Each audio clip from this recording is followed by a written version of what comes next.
Hi, so it's that time of year again where you want to file an extension.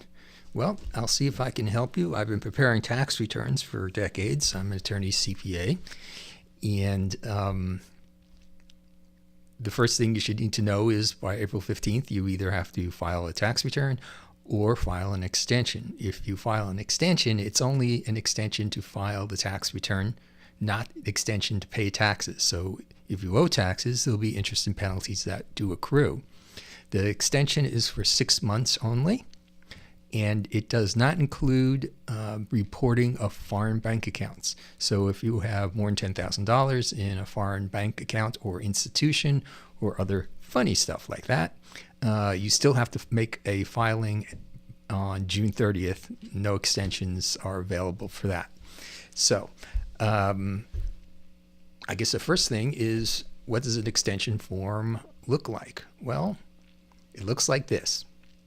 Put your name, address, social security number on the left side. On the right side, you put your estimated liability for taxes, and that's what we'll be discussing for the rest of this session. Then the next line, line 5, you put in the amount of estimated taxes that you paid for the year. Then the balance due. And if you're including a payment with the extension, then mark or write down how much that is. Now, total tax payments includes estimated tax payments, money withheld on your W-2, that kind of thing. Now, estimated taxes. Well, that's the difficult part. The first question is, can you look at your last year's tax return and get an idea of what this year's tax return should be? If your income and expenses are about the same, then the withholding, then your tax payments are going to be about the same, and your taxes due are going to be about the same. The only difference is how much you withheld, if any.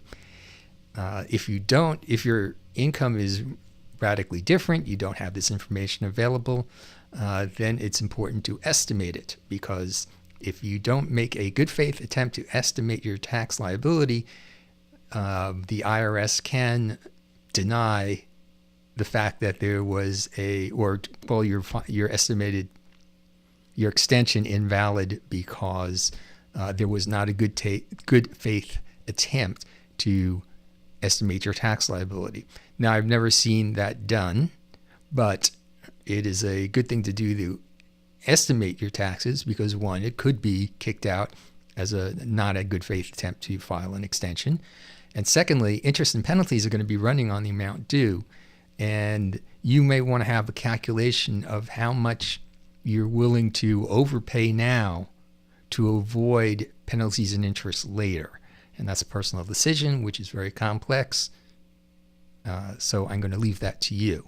But in terms of estimating your taxes when you don't know what they are, here's an idea. Start out as if you're going to file a tax return. Don't file a tax return, but get an idea of what your tax liability is, and I'll show you how to do that. And then and then base your estimated taxes on that, and if you can, pay it. Now, you can use online software, you can buy software. There's a lot of choices.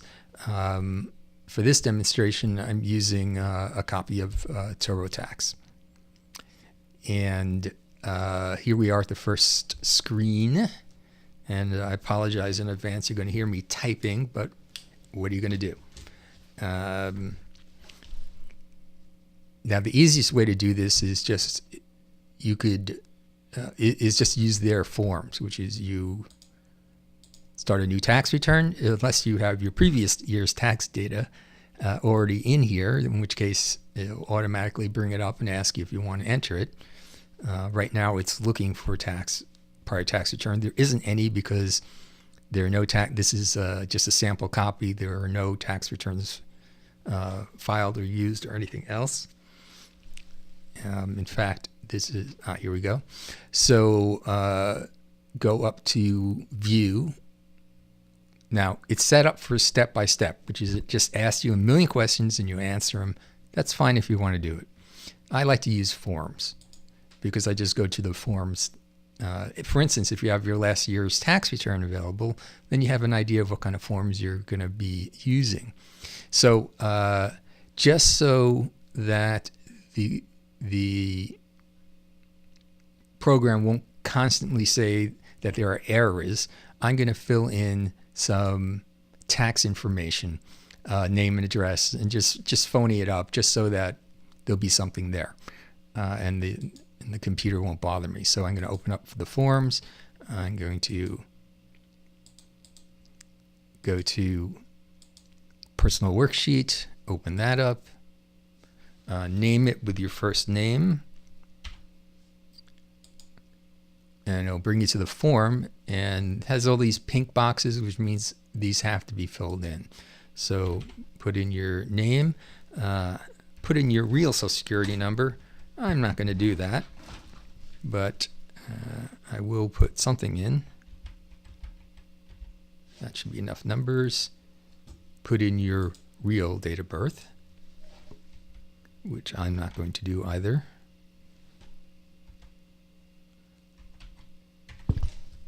In occupation, if you work. And marital status, I happen to be single, but you put in whatever you are. If you're married, then there's an additional worksheet for your spouse. And it also is asking a few questions. Can someone claim you as a dependent? I hope not. But if they can, enjoy the ride.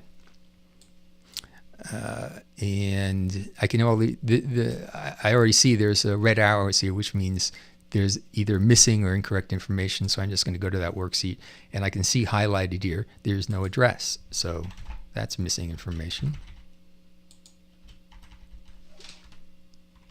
And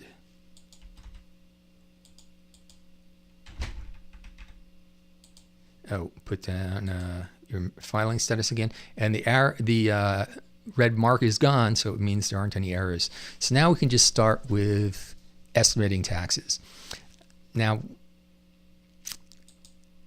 you can just go to the 10. I'm going to go just to the 1040. This is not the right way to do it because you'll need to put in the detailed information about your employer and the employer's ID number and Medicare and all that. But I am just going to try to find a 1040 form. Wouldn't be funny? It's the first one, right? See if it'll let me open that up. Yes, it will. Okay. So let's say I earned $100,000 as an employee, and we'll do it as a business next. Now it won't let me, it will force me to put in so I'm not going to do it this way. Cancel. I'm going to consider this business income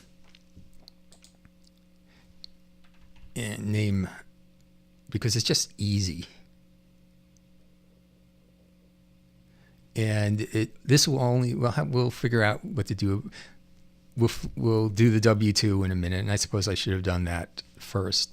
Yeah, I think that's the easiest way to do it and the right way to do it. So let's do that. Forms, open form. So if you have your W-2, open that, put the company name in.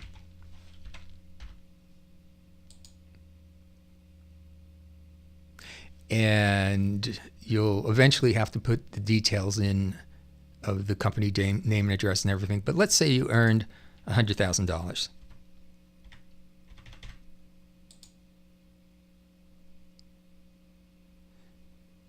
Now, there are no red marks, which is a good thing, and your federal taxes would be 18 grand. close to 19,000. Now, if you had withholding, let's say you had $15,000 in withholding, and just type anywhere else, so accept that. It now says you owe $3,000. If you had $20,000 in withholding, and that's probably more like it. If you had $100,000 in income, you should have $20,000 in withholding. That's a little too much. So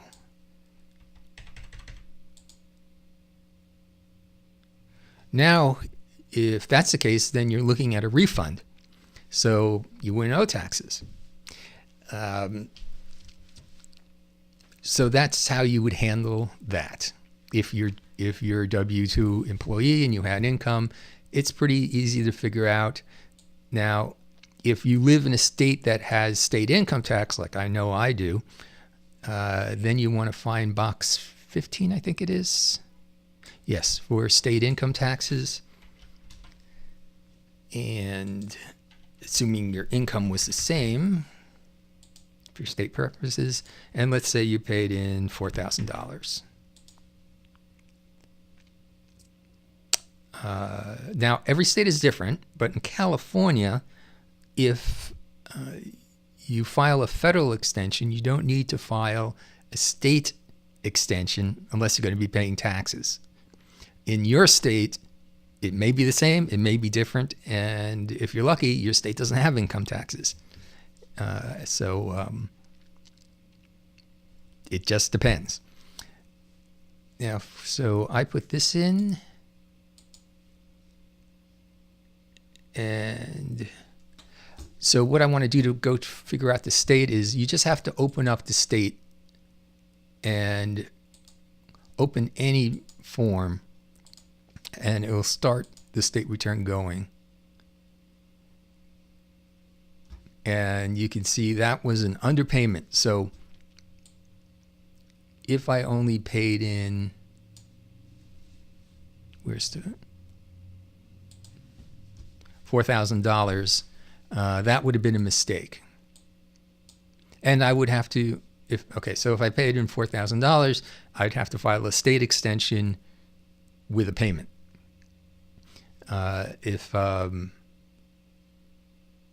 Or at least estimated taxes for the for the prior year, in order to make up that payment. But you have to file an extension, I believe. So that's probably wrong, but what does it matter? But so if this was 7,000, say,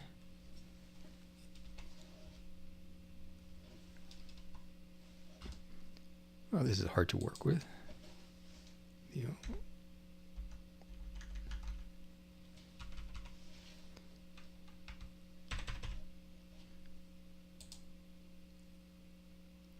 Then you would be in good shape. And you'd be getting a refund. So that's the way you do it if you have a W-2. Now, let's say you also have a business, or you only have a business, it doesn't really matter. But we'll go back to Schedule C and see if it will allow me.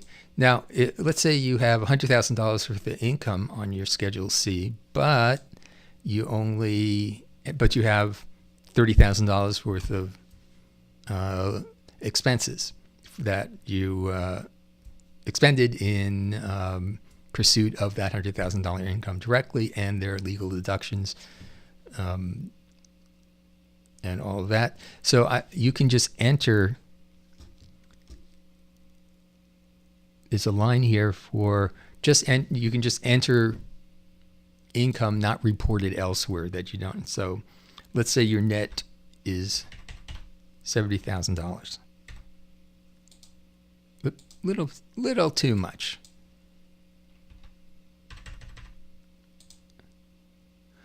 What this calculates for you, and the good thing about this is you also owe self-employment income, and this calculates it for you. Now, there's a little red mark here you can see. So question is, what did I do wrong? And it's probably these questions. I can see there's one highlighted. Did you make any payments that were required to file a 1099? No, it's just a simple business. No, there's still more errors, so you just go up here and click errors. Principal business code.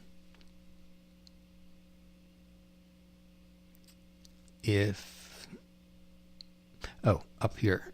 And the nice thing about TurboTax, as I recall, is it'll help you find the correct business code. Let's say you're an administrator for a recreational vehicle company. It should put that in. Yep, put that in. And this form shouldn't be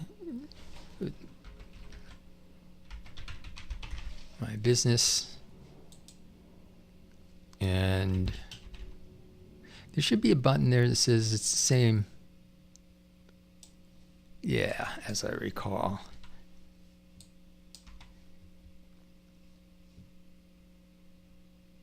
See, same name.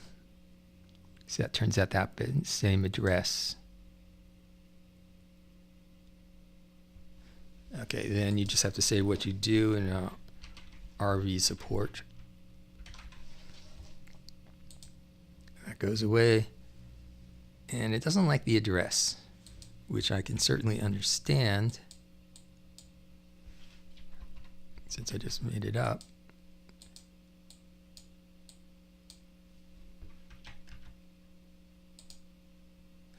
Oh, that's country. Oops. So,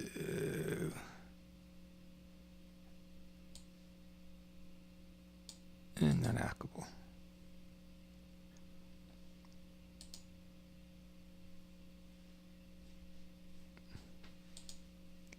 See, the thing is, it won't let me change it in here, so I have to go back to the worksheet that I put it in and fix it up. Oops. It accepts that, but there's no reason to do that. Okay, so back to the Schedule C. I'm going to close this if I can, and then open it up again. Hopefully it will have changed. Schedule C. Open form. It looks like it did not change. Well, I'll put this as a thing. Well, it also took out, well, no, it still doesn't like this. It doesn't, that's not a real Social Security,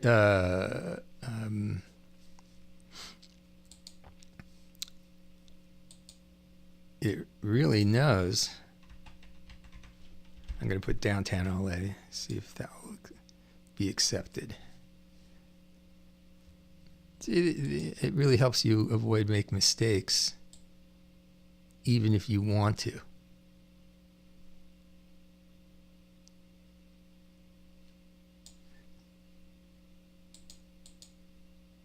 So let's click this. So I'm going to click for form errors again. And there's a box that I did not click for business participation, which there it is. Did you materially participate in this business? Of course I did. Great. There goes the last of the errors. So now, under these circumstances where I had some W-2 income and I had some business income and I withheld on the W-2 income, but I didn't pay estimated taxes on the business income because it's a new business and I didn't know. I have a lot of estimated taxes that I have to pay by the April 15th. So in this case, it's $26,000 $780 and $5,000 in state taxes, which is incredibly high. What happened to the W-2? I just want to look at that because we went up to a super high bracket. Yeah, $20,000 on $100,000 is a little low, so that's not surprising. So if you earn $100,000, make sure you pay estimated taxes. So so this is the way I like to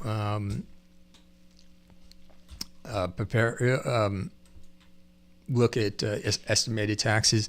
If you have sold your house, if you have rental income, there are all sorts of forms in TurboTax and the other tax programs that will help you account for that.